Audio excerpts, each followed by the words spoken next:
धुंध और वायु में फैले जहरीली गैस ने लोगों के लिए मुश्किलें खड़ी कर दी हैं।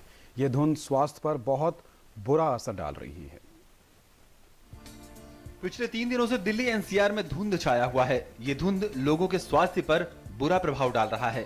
खास तौर पर बच्चों, बुजुर्गों और अस्थमा के मरीजों को ये प्रभावित कर रहा है। उनकी आंखों में जलन हो सकती है, नाक में जलन हो सकती है, इरिटेशन हो सकता है, उनको स्नीजिंग, छींकें आ सकती हैं बार बार, थ्रोट में इरिटेशन हो सकता है और बाद में उनको इन सब चीज़ों के कारण इन्फेक्शन भी हो सकता है।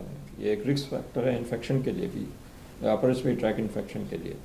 और कुछ लोग जो हैं, जो सीनियर पीपल हैं या जिनको हार्ट की बीमारी है, उनको भी ये अफेक्ट करता है और उनको ब्लड प्रेशर बढ़ सकता है और हेडेक हो सकता है, साथ में हार्ट बीट भी बढ़ सकती है।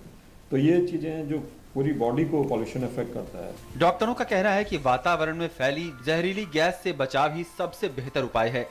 लोग अपने स्वास्थ्य के प्रति सजग रहें। जब वो बाहर जाते हैं जहाँ पे ज़्यादा पॉल्यूशन है, ओपन एरियाज़ में, तो वहाँ पे उनको ध्यान रखना है, या तो रुमाल से नोज़ को ढक कर रखें, या आजकल मास्क भी आ रहा है, उसको भी यूज़ कर सकते हैं। एस्थमेटिक पेशेंट को बिल्कुल बचाव रखना है और उनको अपने साथ दवाएं रखनी है। जो इनहेलर्स वो लेते हैं उनको साथ में रखना है, ब्रोंकोडायलेटर्स जो दवाएं होती हैं उनको अपने पास रखना है, और अगर उनको अक्यूट अटैक पड़ता है तो तुरंत दवाएँ लेनी है।